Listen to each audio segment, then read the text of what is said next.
आसनसोल के बाराबनी में अभिषेक बैनर्जी की सभा। पश्चिम बर्धमान जिले की 9 विधानसभा सीटों पर 23 अप्रैल को होने वाले मतदान से पहले राजनीतिक सरगर्मी तेज हो गई है।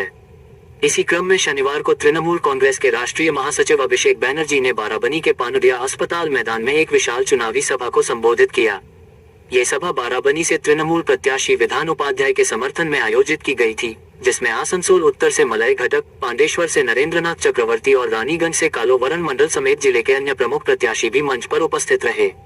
अपने संबोधन में अभिषेक बैनर्जी ने विधान उपाध्याय की कार्यशैली की जमकर सराहना की और भरोसा जताया कि वे जीत की हैट्रिक लगाने के बाद लगातार चौथी बार जीत हासिल करेंगे। वहीं दूसरी ओर उन्होंने भाजपा प्रत्याशी अरिजीत राय पर तीखा हमला बोला। बाराबनी में हाल ही में हुई राजनीतिक घटनाओं का जिक्र करते हुए बैनर्जी ने भाजपा पर क्षेत्र की शांति भंग करने का आरोप लगाया। उन्होंने मतदाताओं से अपील की कि वे विकास के पक्ष में मतदान करें और बाहरी ताकतों को करारा जवाब दें। चुनाव के इस अंतिम चरण में अभिषेक बैनर्जी की इस जनसभा ने तृणमूल कार्यकर्ताओं में नया जोश भर दिया है।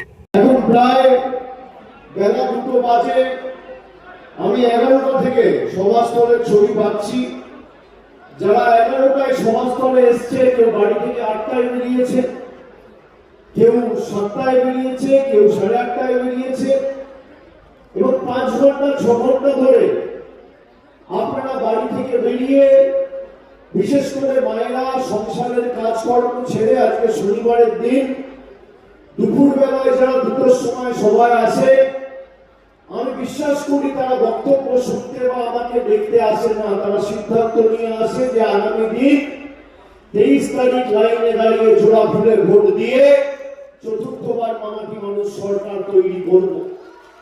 আমি প্রত্যেককে যারা আজকে সমাজতলে এসছে আপনাদের পায়ে হাত দিয়ে আপনাদের চরণগুলোকে স্পর্শ করে আমি নমস্কার জানাই, আমার কৃতজ্ঞতা জানাই।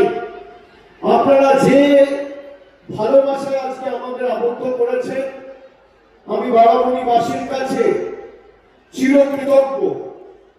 আমাদের প্রার্থী এখানকার বিধানকার কোনো পরিচিতির প্রয়োজন নেই। আপনারা দীর্ঘদিন ধরে তাকে দেখেছেন, তার অফিস বা তার কার্যালয় অবারিত মানুষের দ্বার।